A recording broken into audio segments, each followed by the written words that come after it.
ترمیم کا حصہ بننے جا رہے ہیں آپ لوگ، اور اس حوالے سے کیا کوئی رابطہ بھی کیا ہے حکومت نے؟ دیکھیں اس حصے میں ابھی تک ہماری پارلیمانی پارٹی کی جو ہے وہ میٹنگ نہیں ہوئی.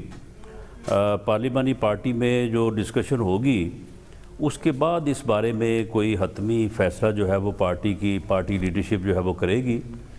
رانا صاحب یہ بتائیے گا، دوسری ہماری اپوزیشن کی جماعتیں ہیں پیپلز پارٹی اور ایم ایم اے، ان کے ساتھ بھی مشاورت کی جائے گی اور کوشش یہ کی جائے گی کہ اپوزیشن کا اس بارے میں ایک متفقہ اور کنسنسس جو ہے وہ ہو اور ایک ہی موقف ہو اپوزیشن. رانا صاحب قطع کلامی کی معذرت، یہ بتائیے گا کہ جب یہ ترمیم پاس کی گئی تو آپ کی حکومت تھی، جب اس میں توسیع کی گئی تو آپ کی حکومت تھی، پیپلز پارٹی کا موقف اور کچھ دیگر پارٹیز اس میں ایم کیو ایم بھی ایٹ لیسٹ انیشلی شامل تھی، ان کا موقف یہ تھا کہ ملٹری کورٹس نہیں بننی چاہیے.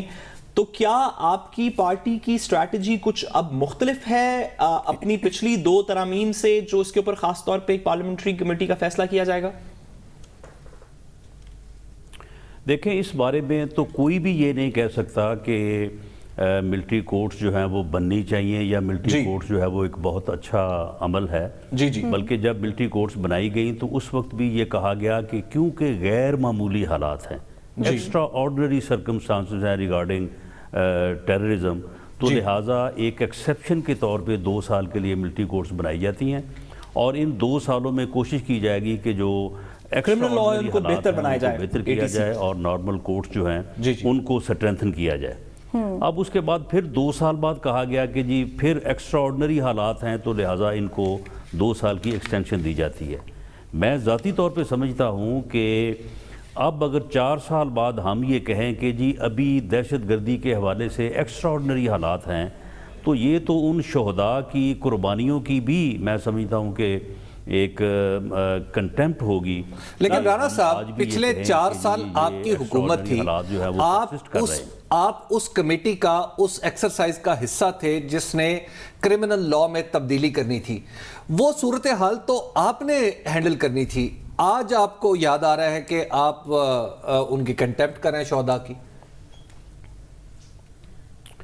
دیکھیں معاملہ یہ ہے کہ پچھلے جو 2-2.5 سال یا 3 سال گزرے ہیں ان میں ہماری زیادہ مصروفیت جو ہے وہ اس طرح سے رہی کہ حکومت کو کبھی ختم نبوت سے اپنے آپ کو بچانے کی جو ہے وہ صورت ہوتی تھی، کبھی جو ہے وہ کنٹینر سے جو ہے وہ جو دہشت گردی یا فائرنگ ہو رہی ہوتی تھی اس سے بچنے کی کوشش تھی. تو قومی مسئلہ تو پچھلے 3 سالوں میں خاص طور پہ یہی درپیش رہا کہ میاں نواز شریف کو کس طرح سے حکومت سے علیحدہ کرنا ہے، کس طرح سے بٹ رانا صاحب I'm sure کہ آپ اس بات سے تو ایگری کرتے ہوں گے کہ آپ کی جانا ہے.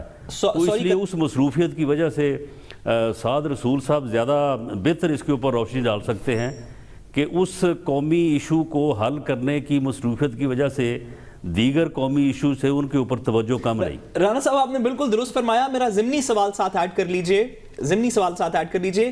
آپ کی پروونس کے اندر بھی اور وفاق کے اندر بھی ایک پوری فیڈرل منسٹری ہے، صوبے میں بھی اور وفاق میں بھی، جس کے اندر سیکرٹریز ہیں، دیگر لوگ ہیں، لا آفیسرز ہیں. جو کرمنل لاء کی ترامیم ہے یا خاص طور پہ جو ATC کی اینٹی ٹیررسٹ ایکٹ کی 1997 کی ترامیم ہے، یہ تو میرا خیال ہے کہ جو لوگ دیگر سیاست کر رہے تھے ان کا کام نہیں تھا. آپ کی حکومت اس طرح کی ترامیم تو بالکل کر سکتی تھی. آپ تو غالباً اس کا حصہ بھی تھے اور وہ ایک ڈرافٹ بنا بھی تھا، ایک بیسک ڈرافٹ. تو وہ پریزنٹ کیوں نہیں ہوا؟ دیکھیں اس میں جو ہے اس کا حل یہ تجویز ہوا تھا کہ فیس لیس کورٹس بنائی جائیں جی، اور وٹنس پروٹیکشن جو ہے جی اپنا جو پروگرام ہے وہ سٹارٹ کیا جائے. اس کے لیے آئین میں جو ہے وہ امینڈمنٹ ہونا ضروری تھی. پارلیمنٹ میں کنسنسس ہونا ضروری تھا بٹوین آل جو ہے وہ پارٹیز، جس میں PTI بھی ہے، پیپلز پارٹی بھی ہے اور PMLN بھی تھی. تو جو حالات پارلیمنٹ میں رہے ہیں اور جس قسم کے مسائل درپیش رہے ہیں تو ان کے اوپر مجھے کوئی اتنی زیادہ روشنی ڈالنے کی ضرورت نہیں ہے کہ اس حکومت جو ہے وہ کن چیزوں میں زیادہ انگیج رہی ہے. معذرت رانا صاحب، آئین کی ترمیم کیوں ضروری تھی؟ ATC کی امینڈمنٹ کیوں نہیں ہو سکتی تھی؟ آئین کی ترمیم کی تو کوئی ضرورت نہیں. دیکھیں جب آپ نے فیس لیس کورٹس کے اوپر جانا تھا تو پھر آپ کو کافی ساری چیزیں جو ہے وہ امینڈ کرنے کی ضرورت تھی. صحیح. کیونکہ اگر آپ آؤسٹ کریں گے جورسڈکشن کو تمام جو ہماری آرڈینری کورٹس ہیں اور ایک ایسا طریقہ کار اپنائیں گے, آپ کو فیس لیس کورٹس کی جو ہے وہ ڈیٹیل میں سمجھتا ہوں کہ آپ جانتے ہوں گے اس کو, تو اس کے لیے آپ کو پھر باقی جورسڈکشن جو ہیں ان کو آؤسٹ کرنے کی ضرورت تھی. ٹھیک ہے. اچھا رانا ثناء صاحب, آپ نے ابھی یہی کہا کہ کوشش یہ ہوگی کہ پوری اپوزیشن کا جو نقطہ نظر ہے اس معاملے پر وہ ایک ہی ہو, لیکن پیپلز پارٹی کی طرف سے تو کافی ہارڈ سٹانس سامنے آیا ہے اور بلاول بھٹو زرداری کو وہ کہہ چکے ہیں کہ جی ہر فورم پر مخالفت کریں گے, جبکہ خورشید شاہ کو ایسا لگتا ہے کہ جی فواد چودھری کو چونکہ اپوائنٹ کیا گیا ہے اس لیے حکومت اس سارے عمل میں غیر سنجیدہ ہے. تو یہ کوششیں کیا جو گورنمنٹ کر رہی ہے وہ غیر سنجیدہ کوششیں ہیں, اور اگر سنجیدہ کوششیں ہوں تو پھر وہ کیا ہونی چاہیے؟ مطلب ایسے کس شخص کو اپوائنٹ کریں جس سے اپوزیشن جو ہے وہ متفق ہو؟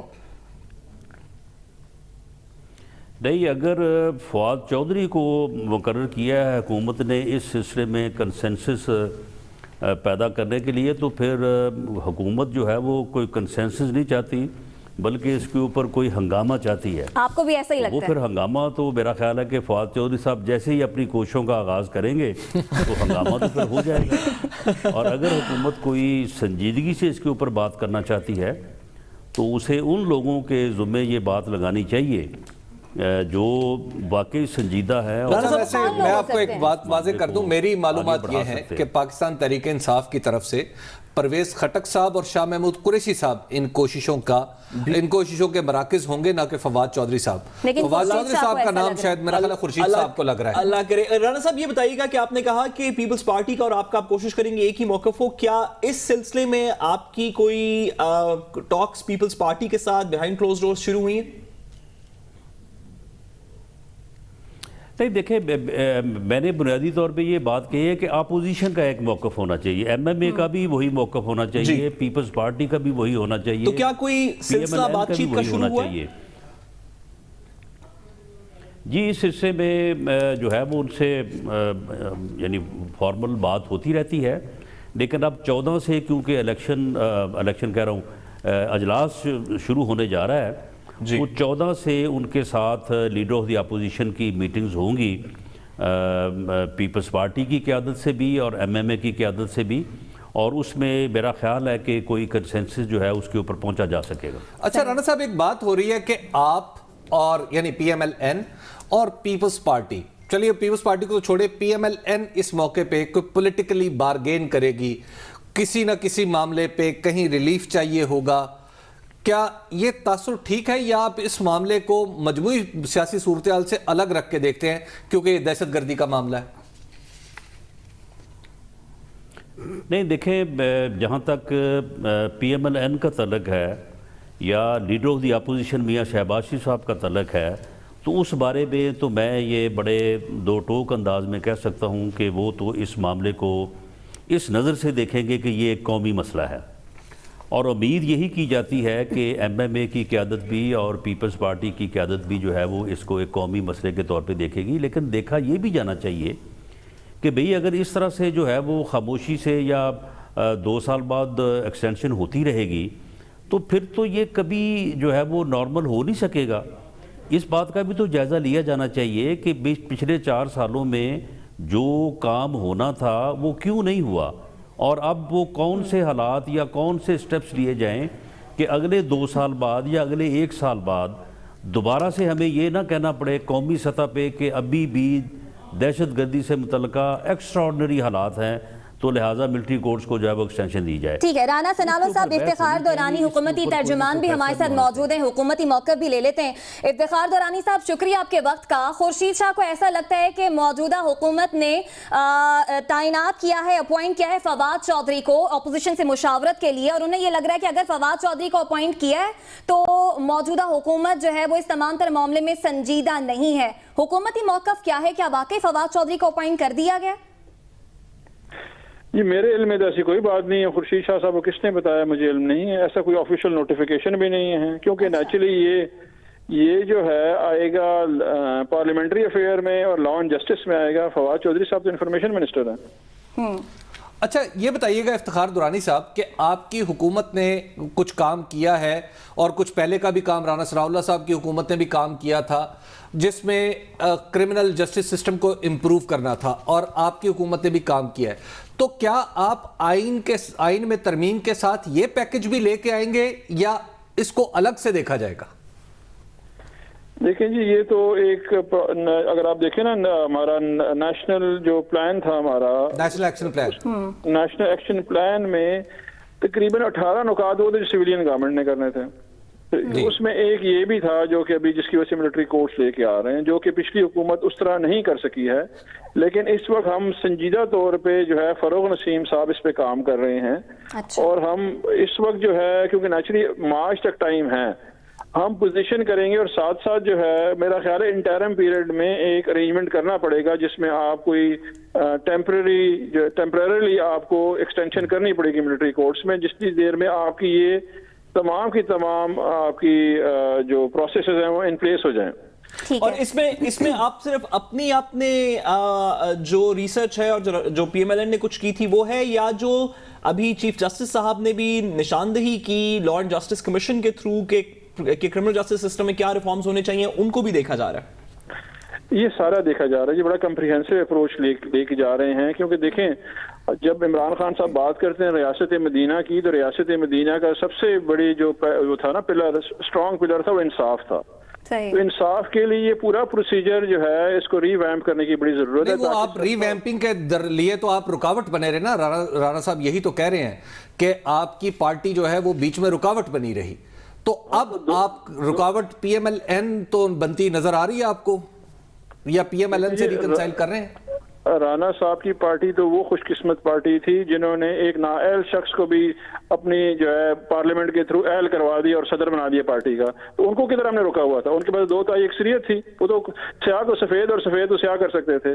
ہماری کیا پوزیشن ہے؟ ہمارے پاس اسلم میجورٹی ہے۔ نہیں آپ سڑکوں پہ تھے نا، آپ سڑکوں پہ تھے رانا صاحب، رانا صاحب اس کا جواب دیجیے گا۔ وہ کہہ رہے ہیں بیسیکلی کہ آپ جہاں پہ قانون سازی کرنا چاہتے تھے نواز شریف صاحب کے لیے وہ آپ نے کر لی، جو کرمنل جسٹس سسٹم کی نہیں کرنا چاہتے تھے آپ نے کہا جی ہمارے پاس رکاوٹیں ہمارے سامنے بہت تھیں۔ چلیں ٹھیک ہے، پھر پی ٹی آئی بھی جس قسم کی قانون سازی کرنا چاہے گی اس طرح کی یہ کر لے گی، اور جس طرح سے کی نہیں کرنا چاہے گی وہ پھر اس قسم کی باتیں کرے گی، تو پھر بعد میں پھر ہم بھی ان سے حساب لے لیں گے کہ آپ جو کرنا چاہتے تھے آپ نے کیا، جو آپ کرنا نہیں چاہتے وہ آپ نے نہیں کیا۔ نہیں رانا صاحب آپ کو ایک کنسٹرکٹیو کام کرنے میں ظاہر ہے آپ ایک میچور پولیٹیکل پارٹی ہیں، اور اس طرح سے انہوں نے اپوزیشن کا تعاون حاصل کرنا ہے، تو پھر میرا خیال ہے کہ ان کو ماشاءاللہ بڑی کامیابی ہوگی، اور اس کے تحت جو ہے یہ کافی لیجسلیشن۔ رانا صاحب لیکن اس معاملے میں جس طرح حبیب صاحب نے پہلے بھی کہا، اس معاملے میں بیسیکلی کیونکہ دہشت گردی کا معاملہ ہے، اس میں سیاست تو تقریباً تمام پولیٹیکل پارٹی سائٹ پہ رکھیں گی نا۔ یہ تو معاملہ یہ ہے کہ ہم جرائم پیشہ عناصر کو، ٹیررسٹس کو اپنے ملک میں کیسے پروسیکیوٹ کریں گے، اس کے اندر تو کوئی سیاست نہیں ہو سکتی۔ نہیں تو پھر اگر گورنمنٹ نے سیاست کرنی ہے اس کے اوپر، پی ٹی آئی نے اس کے اوپر سیاست کرنی ہے، پی ٹی آئی اس کے اوپر پہلے بھی سیاست کرتی رہی ہے، تو اگر یہ سیاست کریں گے تو پھر ہمارے لیے کوئی شجر مومور نہیں ہوگی۔ درانی صاحب آپ کہہ دیں کہ سیاست نہیں کریں گے، لیکن یہ انیشیٹو جو ہے یہ گورنمنٹ نے لینا ہے۔ درانی صاحب آپ بتائیں کہ کوئی انیشیٹو لے گی حکومت اور اس پہ سیاست نہیں ہوگی؟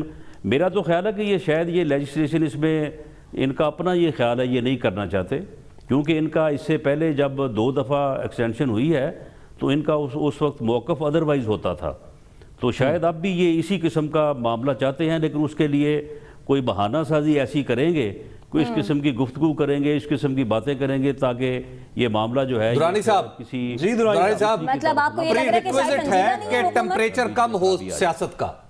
دیکھیں رانا صاحب اس کو غلط تناظر میں لے گئے، میں ان کو یہ بتانا چاہ رہا تھا کہ آپ کے پاس 2 تہائی اکثریت تھی، آپ کو اپوزیشن کی ضرورت نہیں تھی، آپ تو جو چاہتے تھے آپ فیصلہ کر سکتے تھے۔ اچھا اس صورت میں ہم کوئی سیاست کی بات نہیں کر رہا، اور بالکل رانا صاحب نے ٹھیک کہا کہ ہمارا جو پوزیشن تھی جب ہم اپوزیشن میں تھے یہ وہ فیل تھا جو ہم نہیں کرنا چاہ رہے تھے، بٹ ہم نے سپورٹ کیا بائی دی اینڈ، اور ابھی بھی ہم جو ہے اس فیل میں پروسیس لا رہے ہیں کہ جی آپ ریفارمز کریں تاکہ لانگر ٹرم میں آپ ملٹری کورٹس کی بجائے سویلین آپ جسٹس سسٹم پہ بلیو کریں.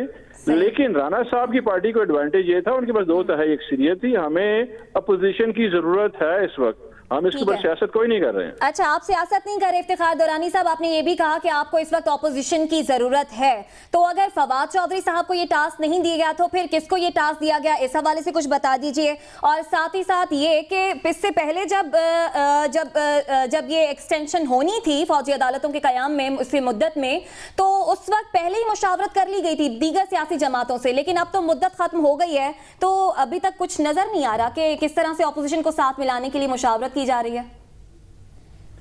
میرا خیال ہے کہ بہت جلد شروع ہو جائے گی. ہوپ فلی شاہ محمود قریشی صاحب اور پرویز خٹک صاحب اس پہ کام کریں گے اور اپوزیشن سے بھی رابطہ کریں گے, اور انشاءاللہ جلد ابھی آگے آ رہا ہے سیشن, اس میں ہم اس پہ ورک آؤٹ کریں گے. صحیح. اچھا رانا سنالو صاحب, جس طرح سے آپ نے فوجی عدالتوں کے قیام کی بھی بات کی ہے, تو فوجی عدالتوں نے سرو کیا ہے, اس سے تو آپ انکار نہیں کرتے؟ دیکھیں, اس سے انکار نہیں ہے کہ فوجی عدالتوں نے جو ہے وہ دہشت گردی کے حوالے سے بڑا ویلیوبل کام کیا ہے, اور فوج سمیت تمام لا انفورسنگ ایجنسیز نے بڑی قربانیاں دی ہیں اور بہت کام کیا ہے. لیکن فوجی عدالتوں نے جو کام کیا ہے اس کام کو اس طرح سے جو ہے وہ آگے جو ہے وہ بڑھایا نہیں جا سکا. یعنی فوجی عدالتوں نے جو فیصلے کیے ہیں وہ فیصلے جو ہیں وہ تقریباً جو ہے وہ 1/3 بھی جو ہے وہ امپلیمنٹ نہیں ہوئے. رانا صاحب, وہ تو ایگزیکیوشن ایفیکٹولی ان کی بھی کچھ پینڈنگ ہے, آپ نے بات درست کی. لیکن یہ جو بھی بات درانی صاحب نے کی نیشنل ایکشن پلان والی, 546 مقدمات کے جو حوالے سے فیصلہ سنا دیا گیا رانا سنالو صاحب, اگر جو ہے اگر 100 فیصلوں میں سے 50% بھی جو ہے وہ امپلیمنٹ نہ ہوئے ہوں تو پھر کچھ پینڈنگ تو نہیں. رانا صاحب اس طرح نہیں ہے, کیونکہ فیصلے سنا دیے گئے ہیں, اس کے پروسیس کے اندر اس کا پروسیس تو آئینی ترمیم میں دیا گیا ہے جو ہے وہ اس کے اندر پریزیڈنٹ سے مرسی اپیل بھی مسترد ہونی ضروری ہے, آرمی چیف سے ہونی ضروری ہے, تو اس کا جو لیگل پروسیس ہے وہ تو چلتا رہے گا. جو ابھی درانی صاحب نے جو بات کی کہ نیشنل ایکشن پلان کے اوپر, میرا موقف یہ ہے یہاں پہ کہ فوجی عدالتوں کے فیصلوں کی بنیاد یہ ہے کہ وہ فیصلے جو ہیں وہ فوری ہونا چاہیے. اگر فوجی عدالتوں کے فیصلے جو ہے وہ 4 سال جو ہے وہ پروسیس بھی تو آپ کی بہت سے مقدمات کے فیصلے سنا دیے گئے, امن و امان کی صورتحال میں بھی ساتھ بہتری آئی ہے. میں گزارش کروں کہ رانا صاحب یہ پروسیس بھی آپ کی حکومت نے ہی جو ترمیم کی اسی کے اندر تحریر شدہ ہے, کسی اور نے نہیں کی. لیکن جو لارجر سوال گیلانی صاحب نے کیا کہ نیشنل ایکشن پلان کے وہ پوائنٹس جو سویلین گورنمنٹ نے کرنے تھے, جس کے اندر سے یہ بھی شامل تھا, اس میں Punjab operation, national action plan کے اندر ایک پنجاب آپریشن کے اوپر بھی خاص طور پہ شک لکھی ہوئی ہے. الزام یہ لگایا جاتا ہے کہ آپ کی حکومت نے اس کو ڈیلے کیا, خاص طور پہ اسپیسیفکلی الزام یہ لگایا جاتا ہے کہ پنجاب کے اندر وہ آپریشن نہ ہونے کا کچھ جو وزن ہے وہ آپ کے سلے دیا جاتا ہے کہ آپ اس کو اپوز کرتے تھے. جی بالکل, میں اس میں کوئی جو ہے وہ ایکسیپشن نہیں لیتا, اور میں یہ بات کہتا ہوں کہ وہ کام جس جو ہے وہ رفتار سے ہونا چاہیے تھا اس سے وہ جو ہے وہ نہیں ہوا, اور اس میں جو مصروفیت رہی اس دوران حکومت کی اس کے بارے میں میں نے آپ کو ضمناً جو ہے وہ عرض کر دیا ہے. باقی آپ بھی بہت مناسب سمجھتے ہیں اگر اس میں. ٹھیک ہے, بہت شکریہ رانا سنالو صاحب اور افتخار درانی صاحب ہمارے ساتھ موجود ہیں. آپ دونوں کے وقت کا بہت شکریہ. تاہم فوجی عدالتوں کے قیام کے بعد سے حالات میں بہتری آئی ہے, امن و امان کی صورتحال بہتر ہوئی ہے, لہٰذا اگر اس مشن میں تاحال یہ مشن اگر مکمل نہیں ہوا ہے تو اسے ہر حال میں تکمیل تک پہنچنا چاہیے. پروگرام میں وقت ہے بریک کا, واپس آئیں گے, اس بریک کے بعد ہمارے ساتھ رہیے گا.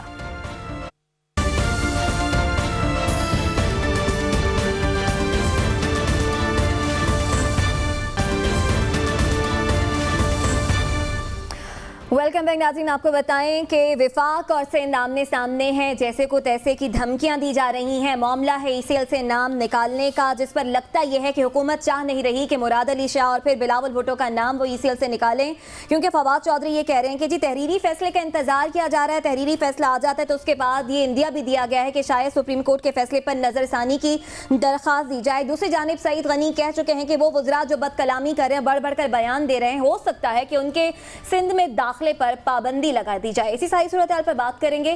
حبیب صاحب, کیا ایسا ہو سکتا ہے کہ وزراء کے داخلے پر پابندی لگا دیں سعید غنی صاحب جیسے وہ اندیا بھی دے رہے ہیں؟ آپ یہ دیکھیے کہ لطیفہ لطیفہ کیا ہے؟ لطیفہ یہ ہے کہ پاکستان کے دوسرے بڑے صوبے کے وزیر اعلیٰ کا نام بغیر کسی وجہ کے اور ایک لا یعنی سی جے آئی ٹی جو ابھی تک بنی ہے، پتہ نہیں اس کے وہ سچ کتنا ہے، جھوٹ کتنا ہے، کچا پن کتنا ہے، پکا پن کتنا ہے، ٹھیک ہے، جس کو عدالت نے ابھی تک نہیں مانا، اس کو فیکچول اس کو نہیں سمجھا گیا، اس کی بنیاد پہ آپ اس ملک کے آپ ماشاءاللہ ہم اپنی عزت بڑی بناتے ہیں نا، تو وہ عزت آپ نے بنائی ہے کہ اپنے ہی وزیر اعلیٰ کا نام آپ نے ای سی ایل میں ڈالا ہوا ہے۔ دوسری بات یہ ہے کہ آپ نے اس پاکستان میں اس الیکشن میں تیسری بڑی پارٹی کے سربراہ کا نام جو ہے وہ ای سی ایل میں ڈالا ہوا ہے۔ جو اس کے اوپر الزامات ہیں وہ یہ ہے کہ وہ 1 سال کا تھا، 2 سال کا تھا یا 6 سال کا تھا جب یہ کمپنیوں میں اس کا حصہ بنا تھا۔ بات یہ ہے کہ یہ لطیفہ ہے، پہلے بنیادی طور پہ یہ غلطی وفاقی حکومت سے ہوئی ہے، اس کے بعد غلطی پر غلطی جو ہے وہ ہماری سندھ حکومت کر رہی ہے کہ جناب پابندی لگا دیں گے وزراء کے داخلے پہ، یہ بالکل لا یعنی باتیں ہیں۔ بات یہ ہے کہ یہ جو حرکتیں ہیں نا، یہ آپ کو واپس لے کے جا رہی ہیں 1988 میں جب محترمہ بے نظیر بھٹو وزیر اعظم بنی اور نواز شریف صاحب صوبے کے وزیر اعلیٰ تھے پنجاب کے، تو اس وقت ان کے درمیان یہ مار دھاڑ اتنی بڑی کہ ایک کی چونچ اور ایک کی دم دونوں گم ہو گئے، دونوں کے پاس اقتدار نہ رہا، دونوں جو ہے وہ اپنے اپنے مقام اور مرتبے سے نیچے گرے۔ اچھا، اس کے بعد کیا ہوا؟ اس کے بعد یہ ہوا کہ اس کا نقصان پاکستان کو کیا ہوا کہ ہم نے اس کو کہا کہ اس پولیٹیکل محاذ آرائی کا نتیجہ جو ہے، اس کے نتیجے میں یہ ہمارا ایک لاسٹ ڈیکیڈ ہے، یہ ایک اشرہ تھا ترقی کا جسے ہم نے کھو دیا، اور انڈیا اس زمانے میں ترقی کرتا گیا، دوسرے سارے ممالک ترقی کرتے گئے، اور کہیں ہم دوبارہ ایسی حرکت نہ کریں۔ لاسٹلی میں آپ کو عرض کروں گا کہ اس وقت بھی پنجاب حکومت نے ایک بے وقوفی کی تھی کہ میر باز خان کھیتران ایک منسٹر ہوا کرتے تھے، اگر مجھے کریکٹ یہی تھا نا، میر باز خان کھیتران صاحب، ان کے اوپر ایک لا یعنی سا مقدمہ قائم کیا گیا، اور ملتان میں شاید، اور جناب انہیں کہا گیا کہ جناب اب ہم انہیں گرفتار کریں گے، اور ان کی گرفتاری کے لیے جگہ جگہ چھاپے مارنے شروع کر دیے، ان کا اسلام آباد ایئرپورٹ پر اترنا محال کر دیا گیا۔ تو اس کے نتیجے میں، اس طرح کی حرکتوں کے نتیجے میں کسی نے عزت نہیں کمائی۔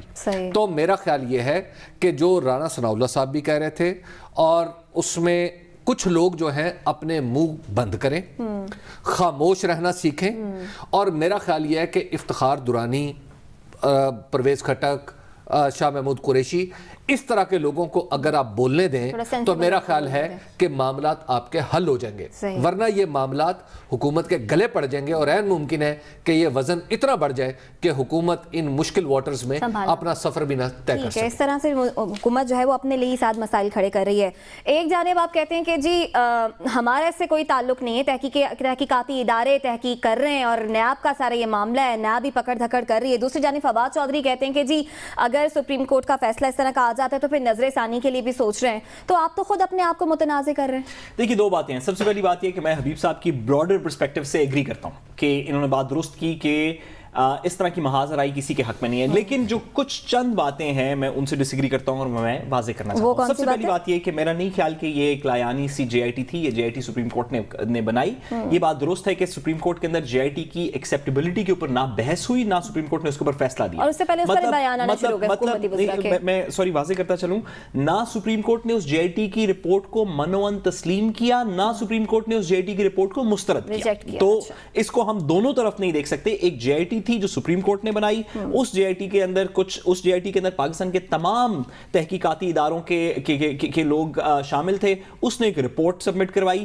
امپورٹنٹلی وہ J I T F I A lead تھی، نیب لیڈ نہیں تھی، کسی اور ادارے سے لیڈ نہیں تھی، ایف آئی اے لیڈ تھی، جو کہ منسٹری آف انٹیریئر کے نیچے آتا ہے، جو کہ وفاقی حکومت کے نیچے آتا ہے۔ تو اس تنازع میں شاید حکومت نے جلد بازی کا فیصلہ کیا ہو، لیکن حکومت اس فیصلے پہ پہنچی کہ ہم ان لوگوں کو ایگزٹ کنٹرول لسٹ کے اوپر ڈال دیں گے۔ اب آپ اس بات کو بالکل بحث کر سکتے ہیں، حبیب صاحب کی بات بالکل درست ہے کہ ایک بہت بڑی پولیٹیکل پارٹی کا لیڈر جو اس وقت شاید ایک مائنر ایج کا تھا جبکہ یہ باتیں ہو رہی ہیں، اور وہاں کا سٹنگ چیف منسٹر، اس کو ای سی ایل کے اوپر ڈالنا کسی کے لیے بھی اچھی بات نہیں، نہ وفاق کے لیے اچھی بات ہے، نہ صوبے کے لیے اچھی بات ہے۔ لیکن ساتھ ہی ساتھ ہمیں پنچ آف سالٹ کے ساتھ یہ بات بھی ذہن میں رکھنی چاہیے کہ اب سے پہلے پاکستان کی تاریخ میں سٹنگ منسٹرز جو ہیں وہ فرار ہوتے رہے ہیں۔ ہم نے اسحاق ڈار صاحب کی اگزامپل دی, ہم نے اس سے پہلے سندھ کے اندر کچھ لوگ جو کہ بڑے قریب تھے اس وقت کی حکومت کے وہ لوگ فرار ہو گئے جو کہ پھر انٹرپول کے تھرو ملیشیا سے ادھر ادھر سے لائے گئے. تو ہماری انفارچونیٹ بات یہ ہے, بڑے دکھ کے ساتھ کہنا پڑتا ہے کہ خواہ وہ سابق وزیر اعظم کے بیٹے ہوں یا سٹنگ فائنانس منسٹر ہوں جو وزیر اعظم کے جہاز کے اوپر فرار ہوئے, ہماری ایک تھوڑی سی تاریخ رہی ہے پاکستان کے اندر کہ جس کے اوپر بھی کرپشن کا چارج لگا ہے تو اس کے اوپر کم از کم اندیشہ یہ ضرور رہا ہے کہ کہیں یہ فرار نہ ہو جائے. اب وفاقی حکومت اس اندیشے کو کتنا آگے لے گئی اور ECL کے اوپر ڈال دیا, کیا واچ لسٹ سے بات چل سکتی تھی, کیا نہیں ڈالنا چاہیے تھا, یہ بات حبیب صاحب کی درست ہے کہ اس کے اوپر شاید نظر ثانی وفاقی حکومت کو بھی کر لینی چاہیے, وفاقی حکومت کو بھی کر لینی چاہیے. لیکن سوری آخری جملہ حبیب صاحب, جو بالکل درست کہا حبیب صاحب نے کہ حکومت کی طرف سے کچھ ایسے لوگ ہیں جو کہ اس کے اوپر بیان بازی کر رہے ہیں جن کو کوئی ضرورت نہیں کرنے کی, اور اس کے اوپر میرا نہیں خیال کہ سندھ کے اوپر داخلے کی پابندی لگے گی. حبیب صاحب نے بالکل درست کہا, جو 1988 کی ایگزامپل دی اس کے اندر 88 کے اندر ایک اور بات بھی ہوئی کہ بے نظیر بھٹو صاحبہ کو پنجاب پولیس کے اوپر اعتبار نہیں رہا. بے نظیر بھٹو صاحبہ جب لاہور میں آیا کرتی تھی تو FIA کے ملازم جو ہیں, جو فیڈرل منسٹری کے ملازم ہیں, وہ گارڈ کے سوری ایک آخری جملہ جو میں کہنا چاہتا تھا کہ سندھ حکومت نے بھی غیر سنجیدہ لوگوں کو اس کے اوپر بیان بازی کے پر لگایا ہے. سعید غنی صاحب اور دیگر لوگ بڑے میں گزارش کرتا چلوں کہ بڑے سیزن پولیٹیشن ضرور ہیں, لیکن ایسے لوگ جو پیپلز پارٹی کے اندر بردبار ہیں جن کے اوپر خود کرپشن کا زمانہ میں ہو رہا ہے. یہ رد عمل ہے. فیاض الحسن چوہان صاحب کی چھوڑے بات, وہ کیا ہے, نہیں فیاض الحسن چوہان صاحب تو فیاض الحسن چوہان صاحب بس ٹھیک ہے. بات یہ ہے کہ اس پورے معاملے میں ہو کیا رہا ہے, آپ نے محاذ آرائی اتنی بڑھا دی ہے کہ آج علیمہ خان کے نام پہ بھی اعتراضات اٹھ رہے ہیں. آج آپ کو کیا کہا جا رہا ہے کہ علیمہ خان جن کا نہ پولیٹکس سے کوئی بہت بڑا تعلق ہے, وہ صرف عمران خان کی بہن ہونے کی سزا انہیں دی جا رہی ہے کہ آپ سے چونکہ یہ فروغ گزاشت ہوئی تھی اپنے سرکاری کھاتے میں, یا یہ ہوا تھا اپنے ٹیکس کے کاغذ یوں نہیں بھرے یوں بھر دیے. اچھا دیکھیے بات یہ ہے کہ بغیر کسی تحقیق کے آج یہ بات ہو رہی ہے کہ جناب علیمہ خان کا نام بھی ECL میں کیوں نہ ڈالا جائے. آج عظمہ بخاری نے, میں دیکھ رہا تھا کہ PMLN کی جو ممبر ہے MP ہے, انہوں نے کیا کیا, انہوں نے کہا کہ جناب ECL میں نام ڈالنے کا اور JIT بنانے کی انہوں نے کہا جی اسمبلی میں قرارداد پیش کر دی جائے کہ جناب یہ ایوان تقاضا کرے.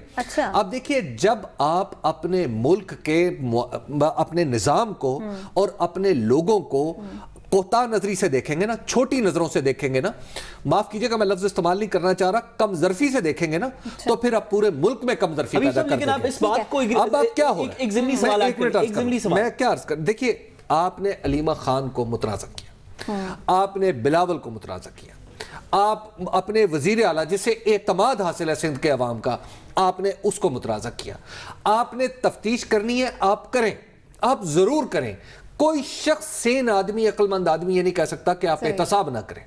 احتساب کریں لیکن ذلیل نہ کریں. درست بات ہے. اپنے قانونی نظام کو بھی خوار نہ کریں. حبیب صاحب سوال یہ ہے, سوری میں حبیب صاحب سے سوال بھی پوچھنا چاہوں گا ایک چھوٹا سا, کہ آپ لیکن اس بات سے تو آپ ایگری کرتے ہوں گے کہ جہاں پہ حکومت کی کوتاہی ہے اس کو بہت زیادہ ایگزیجریٹ کرنے کی, وہاں پہ اس کم ظرفی سے لوگوں کو دیکھنے کے اندر ان لوگوں کی بھی کوتاہی ہے جو آج سے پہلے کم ظرف نکلے, جو کہ حکومت کے عہدے داران تھے, جن کے اوپر انویسٹیگیشنز شروع ہوئیں اور ملک سے فرار ہو گئے. سوال یہ ہے, میں آپ سے جو اس کا نیکسٹ سٹیپ ہے, اگر کسی وجہ سے, میں بلاول بھٹو زرداری صاحب کی بات نہیں کر رہا اور چیف منسٹر سندھ کی بات بھی نہیں کر رہا, لیکن 172 لوگ ہیں اس JIT کی رپورٹ کے اندر جن کو کہ ECL پہ ڈالا گیا, اگر ان میں سے منظور کاکا, دیگر اس طرح کے بہت سے لوگ, نثار مورائی, بہت سے لوگ ہیں, لوگوں کے نام ہیں, اگر کوئی چلا جائے تو ہم اسی حکومت کو کہہ رہے ہوں گے اب سے کچھ دیر بعد کہ جب آپ کو پتا تھا کہ ان کے خلاف اس طرح کے ایلیگیشنز ہیں تو آپ نے کیوں نہیں جانے سے روکا.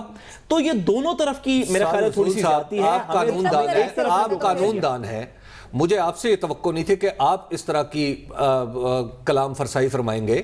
بات یہ ہے کہ بھائی قانون کا ڈکٹم کیا ہے, قانون کا مقولہ کیا ہے, وہ یہ ہے, قانون کا مقولہ یہ ہے کہ جناب آپ 9 لوگ غلطی سے چھوٹ جائیں, 10 میں سے تو کوئی خرابی نہیں ہے، لیکن اگر ایک غلط پکڑا جائے، ایک کو غلط سزا ہو جائے تو یہ سب سے بڑی خرابی ہے۔ دیکھیے بات یہ ہے کہ آپ نے ایک تو ان کے خلاف GIT بنا لیں، آپ تفتیش کریں، پھر ناقابل تردید کریں کہ جس پہ پھر ہر عدالت کہے کہ یہ ٹھیک ہے۔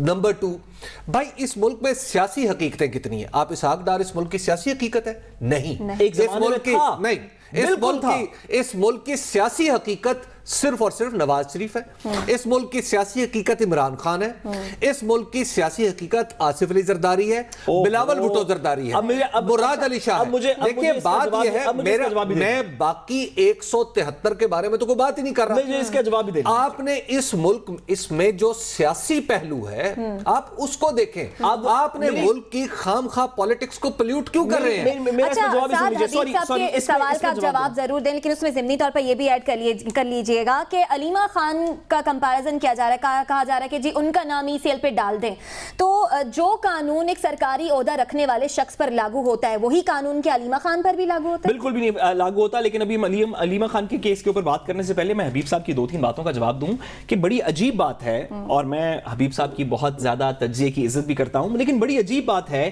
کہ ایسے لوگ جنہوں نے پاکستان کو اربوں ڈالروں کا نقصان پہنچایا، اربوں ڈالر کا نقصان پہنچایا، ان کو ہم پاکستان کی سیاسی حقیقت نہیں سمجھ رہے؟ ایسے لوگ جو کہ پاکستان کو قرض کے نیچے دبا کے چلے گئے، جنہوں نے باہر محل بنا لیے، یہاں پہ ہمارے بچے پانی مانگ کے مر گئے، ان لوگوں کو ہم کہہ رہے ہیں کہ ہمارے ملک کی سیاسی حقیقتیں نہیں ہیں۔ اگر نہیں ہے سیاسی حقیقتیں تو ان کے سگنیچر کے نیچے نیشنل ایکسچیکر کیوں ڈالا تھا؟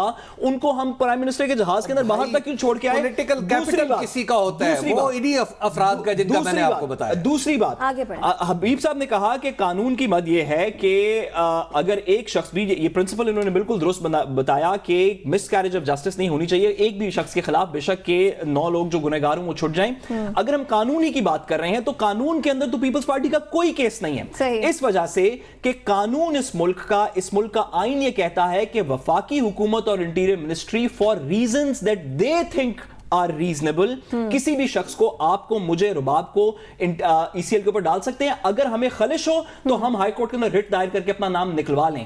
کیا اس حکومت نے سیاسی طور پہ زیادتی کی ہے؟ شاید۔ کیا قانونی طور پہ کچھ خلاف ورزی کی ہے؟ تو قانون میں کوئی خلاف ورزی نہیں ہوئی، کیونکہ انٹیریئر منسٹری کی یہ پوری اختیارات صرف اور صرف انٹیریئر منسٹری کے ہیں۔ تو قانون میں سکم نہیں ہے، سیاست میں سکم ہے، جس کے اندر اس کو ایجیٹیٹ بھی کرنا چاہیے، اور اگر کسی کو طور پہ تو SHO اور ڈپٹی کمشنر کے پاس بھی اختیار ہوتا ہے کہ بندہ پکڑ کے اندر کر دے، لیکن کیا اندر کیا جاتا ہے؟ بات یہ ہے کہ آپ کو یہ تو پتا ہونا چاہیے، کم از کم آپ حکومت میں ہیں، کہ آپ کے سامنے منازل کون سی ہیں، آپ نے کون سے راستے پہ جانا ہے۔ آپ ابھی تک تو آپ موٹرز خالی وہ گاڑی کو کھڑے سلفے مار رہے ہیں یا منہ سے گھوں گھوں کی آوازیں نکال کے سمجھ رہے ہیں بڑی تیز چل رہے ہیں۔ بات یہ ہے کہ بھائی آپ کو یہ تو پتا ہو کہ میں نے کل کو آئین میں ترمیم کرنی ہے، آپ اتنا بڑا ایجنڈا لے کے ہیں، مجھے قوانین میں ترمیم کرنی ہے، مجھے جوڈیشل سسٹم میں ریفارم کرنی ہے، مجھے یہ سارے کام کرنے ہیں، اور اس پولیٹیکل ٹمپریچر میں کیا آپ کریں گے؟ میں آپ کو ایک عرض کروں، سیاست میں آپ درست کہہ رہے ہیں، بات مکمل کرنے پہ 2/3 میجورٹی تھی نواز شریف کے پاس 1996 سے 1999 کے درمیان، یاد ہے آپ کو؟ جی، انہوں نے پولیٹیکل ہیٹ کریٹ کی، جی، انجام کیا ہوا؟ درست بات ہے۔ ذوالفقار علی بھٹو نے پولیٹیکل ہیٹ کریٹ کی، انجام کیا ہوا؟ آپ درست کہہ رہے ہیں، دیکھیے سیاست میں آپ درست کہہ رہے ہیں، آج آپ کو یہ ماننا پڑے گا کہ پولیٹیکلی آصف علی زرداری نے اس سسٹم کو اس قابل کیا کہ آج ہم 5 سال پوری کرنے کی باتیں کرتے ہیں۔ کیوں؟ نرمی سے، ٹھیک ہے، چپ رہ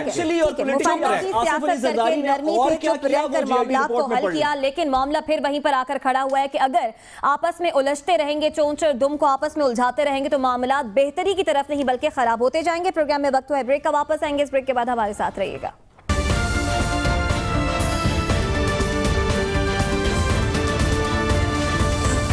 منطقی انجام تک پہنچنا چاہیے، جس پر سماعت بھی ہوئی، اور چیف جسٹس نے کہا کہ اگر FIA سے تحقیقات نہیں ہوتی تو پھر کسی اور ادارے سے تحقیقات کروا لیتے۔ اسی پر بات کریں گے۔ حبیب صاحب، اہل خانہ کے حوالے سے کہا گیا تھا کہ ان سے پوچھ لیں، اور اب وہ کہہ رہے ہیں کہ جی نہیں، منطقی انجام تک پہنچنا چاہیے، اس کیس کو بند نہیں ہونا چاہیے۔ دیکھیے، اس معاملے میں میں عرض کروں کہ یہ ایک تاریخی معاملہ ہے، سیاسی معاملہ اب نہیں رہا۔ سیاسی معاملہ یہ 90s میں تھا، اب یہ تاریخ کا معاملہ ہے، اور تاریخ کے اپنے اپنے ورژن ہوا کرتے ہیں، تاریخ کی اپنی اپنی توجیحات اور توضیحات ہوا کرتی ہیں۔ معاملہ یہ ہے کہ اس پرٹیکولر کیس میں اگر یہ کوئی کہے کہ پیسے نہیں دیے گئے تو پیسے تو دیے گئے، فیکٹ یہ ہے، لیکن ماننا نہیں۔ اب مسئلہ یہ ہے کہ کچھ یہ ایسی ڈیل تھی کہ جس میں کوئی گواہ ریکارڈ کرنے کے لیے موجود نہیں تھا، جس میں رسیدیں نہیں تھی، اور میں نے آپ کو بتایا تھا کہ ایک آدھ رسید موجود ہے اور وہ کس کی ہے، اور وہ کس طرح۔ اب معاملہ یہ ہے کہ اس ایشو کو اب ان کے ظاہر ہے یہ چونکہ معاملہ عدالت میں ہے اور عدالت نے اختیار دیا ہے اصغر خان صاحب کے وارثوں کو کہ آپ چاہیں تو اس کیس کی مزید پیروی کر سکتے ہیں، تو اصغر خان صاحب کے وارثوں نے سوچا کہ ہمیں اپنے والد کی یعنی اپنے بزرگ کی روایت کو آگے بڑھانا، تو بسم اللہ وہ بڑھائیں، اور عدالت اگر قانون میں گنجائش دیکھتی ہے تو اس میں مزید بھی تفتیش ہونی چاہیے۔ لیکن میری ذاتی رائے میں اب یہ ساری شخصیات جو ہیں یا تو اتنی مستحکم ہو چکی ہیں کہ اب انہیں اس سے کوئی نقصان نہیں ہو سکتا، یا تاریخ کا حصہ بن چکی ہیں کہ اب انہیں کوئی فائدہ نہیں پہنچایا جا سکتا، تو لہٰذا میرا خیال ہے کہ اس ایشو کو بجائے اس کے کہ ہم اس دور کی اداروں کے درمیان سول ملٹری ریلیشن کے درمیان جو کھٹاس تھی موجود، اگر اس کو آج ہم سامنے لائیں تو میرا خیال ہے یہ اپنے ہی زخم کریدے جائیں گے، اس کو پھر کسی وقت کے لیے اٹھا رکھا جائے، تاریخ اس بات کا تعین خود کر لے گی کہ کون غلط تھا اور کون صحیح تھا۔ میں اس صورتحال سے آگاہ ہوں، اس پیسے دینے کی میں نے کچھ اس کا جزیات آپ کو بتائے تھے۔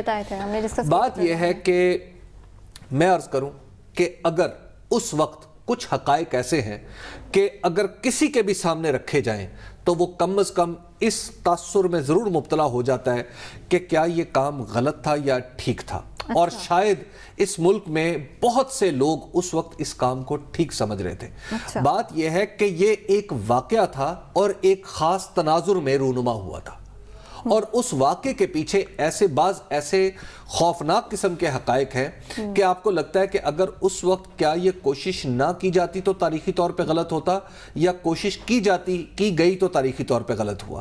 دیکھیں یہ واقعات کا ایک ایسا پہلو ہے، میرا خیال ہے کہ جس پہ اب وقت نے اگر پردہ ڈال دیا ہے تو اسے پڑا رہنا چاہیے۔ ٹھیک ہے، اگر وقت نے پردہ ڈال دیا ہے تو اس پر پڑا رہنا چاہیے، یہ آپ کا نقطہ نظر ہے۔ ساتھ ایف آئی اے نے یہ کہا تھا کہ جی اس معاملے میں کچھ پٹ آؤٹ نہیں ہوا لہٰذا اسے بند کر دیں، لیکن اب اہل خانہ کہہ رہے ہیں کہ جی منطقی انجام تک پہنچنا چاہیے۔ چیف جسٹس بھی کہہ رہے ہیں کہ کیسے عدالتی حکم کو ختم کر دیں، اور یہ بھی کہا ریمارکس میں کہ عمل درآمد کا جب وقت آیا تو ایف آئی اے نے اپنے ہاتھ کھڑے کر دیے۔ دیکھیے سب سے پہلی بات یہ ہے کہ اس کیس کے اندر صرف ایلیگیشن نہیں ہے، اصغر خان صاحب نے یہ اپلیکیشن 1997-98 کے اندر ایفیکٹولی دی تھی، جو کہ ٹائم پیریڈ کی تھوڑی دیر بعد تھی۔ اب اس کیس کے اندر صرف یہ ایشو نہیں ہے کہ کیا پیسے دیے گئے اور کن کو دیے گئے، یہ ایک ایلیگیشن نہیں ہے، اس کے اندر ایفیڈیوٹس کچھ لوگوں کے موجود ہیں جو کہ سپریم کورٹ کے اندر ایفیڈیوٹس جمع کروائے گئے، حلف بیان حلفی جو ہے وہ جمع کروائے گئے۔ ہمارے ملک کے اندر دو بحث جو اس وقت بھی چل رہی تھیں، 1988 میں بھی چل رہی تھیں، 1991 میں بھی چل رہی تھیں، 90 کی دہائی میں بھی چلتی رہیں، 2000 کی دہائی میں بھی چلتی رہیں، آج بھی چل رہی ہیں۔ وہ دو ایسی بحث ہیں جو اس کیس سے کنیکٹڈ ہیں۔ ایک یہ کہ ہماری ڈیموکریسی کے اندر کیا ٹنکرنگ ہوئی ہے یا نہیں ہوئی، پہلی بحث، اور دوسرا یہ کہ کیا نواز شریف صاحب کو پروپیل کرنے کے اندر یا پی ایم ایل این کو پروپیل کرنے کے اندر کوئی ایسی غیر جمہوری طاقتیں موجود تھی جنہوں نے ان کو غیر جمہوری طور پہ آ کے مسلط کیا عوام کے اوپر۔ یہ دو بحث ہیں جو ہم اکثر دیکھتے ہیں کہ تجزیہ کاران سے اگر پوچھا جائے کہ جی پی ایم ایل این کا کوئی شخص کہے کہ جی خلائی مخلوق یہ وہ، تو ان سے واپس پوچھا جاتا ہے کہ جی آپ 1980 کی دہائی کا بھی تھوڑا سا بتا دیں۔ یہ کیس جو ہے یہ پاسبلی ان دو سوالات کا جواب بن سکتا ہے، پاسبلی، میں یہ نہیں کہہ رہا کہ ضرور بنے گا، پاسبلی بن سکتا ہے۔ اب کیونکہ معاملہ زیر عدالت میں زیر بحث ہے اور عدالت اس کے اوپر اپنا حکم ابھی آنے والے دنوں میں بھی مزید دیتی رہے گی، تو ہم اس کے اوپر زیادہ بحث نہیں کر سکتے، سوائے اس کے کہ اگر حقائق پتہ کروائے جا سکتے ہیں اور ایف آئی اے کسی وجہ سے یا اپنی نااہلی کی وجہ سے یا کم کوشش کی وجہ سے نہیں کروا پائی تو ضرور کسی اور سے انویسٹیگیٹ کروائیں۔ لیکن اگر جو کہ پاسبلٹی ہے جو حبیب صاحب نے بھی اگلے دن کہی اور میں ان سے تھوڑا ایگری کرتا ہوں کہ اگر وقت کے گزر جانے کی وجہ سے حقائق جینوئنلی نہیں پتہ کروائے جا سکتے اب، تو میرا خیال ہے کہ کسی بھی ایجنسی کو دے دیے جائیں گے تو شاید یہی رزلٹ نکلے گا، لیکن ایک ٹرائی اگر اور عدالت بھی کرنا چاہتی ہے تو میرا خیال ہے سعد رسول، میں آپ کو ایک بات بتاؤں، میں آپ کو ایک فیکٹ بتانا چاہتا ہوں۔ اس معاملے کے کچھ فیکٹس میں نے بیان کیے، کچھ کے بارے میں نے عرض نہیں کیا، اور میرا خیال ہے وہ تاریخ کا حصہ ہے، وہ جب کبھی تاریخ میں ہی انہیں جانا جب حبیب صاحب کتاب لکھیں گے۔ بات یہ ہے کہ میں نے کچھ لوگوں سے جو صاحب معاملہ تھے ان سے پوچھا کہ اگر یہ معاملہ نہ ہوتا تو کیا ہوتا؟ انہوں نے کہا شاید مارشل لا ہوتا. اچھا. یعنی یہ بھی ایک معاملہ ہے کہ اس ایکسرسائز کا یہ ایکسرسائز کسی کی محبت میں نہیں کی جا رہی تھی, نہ کسی کی نفرت میں کی جا رہی تھی. آؤٹ کم کیا ہے؟ یہ ایک اس وقت کے جو لوگ تھے جو معاملات سے آگاہ تھے, ان کی ایک رائے تھی. وہ ملکی معاملات کے اندر کچھ خرابیاں انہوں نے نوٹ کی اور وہ تھیں, اور اس میں محترمہ بے نظیر بھٹو بھی آن ریکارڈ یہ کہہ چکی ہیں کہ پہلے دور حکومت میں ہم سے غلطیاں ہوئیں. ابھی صاحب آپ نے کہا کہ اور وہ غلطیاں ایسی تھیں, ایک لاسٹ ڈیکیڈ. جی بالکل لاسٹ ڈیکیڈ تھی. اس کیس سے پتا چلے گا کہ کیا وہ لاسٹ ڈیکیڈ انجینئرڈ تھی یا نہیں تھی. اچھا, اب وہ معاملہ کیا ہوا کہ اس میں کچھ غلطیاں ایسی تھیں جن کے بارے میں کچھ لوگوں کی رائے تھی کہ یہ ٹینٹ اماؤنٹ ہے, کہ شاید یہ بالکل خرابی کی آخری حد ہے. صحیح. دیکھیے وہ اس وقت ایک رائے تھی اور وہ ایک تاریخ تھی. میرا تو خیال ہے کہ اب اس سے جان چھڑا لے تاریخ. اب اس بڑے فیصلے پر بڑا فیصلہ سامنے ہے اس بڑے کیس پر, اور سلمان اکرم راجہ کو عدالتی معاون مقرر کیا گیا ہے. ساتھ ہی ساتھ فیڈرل انویسٹیگیشن ایجنسی اور سیکرٹری دفاع سے 1 ہفتے میں رپورٹ طلب کر لی گئی ہے. پروگرام سے دیجیے اجازت, آپ سے کل ہوگی ملاقات. تب تک کے لیے اللہ نے کے بعد.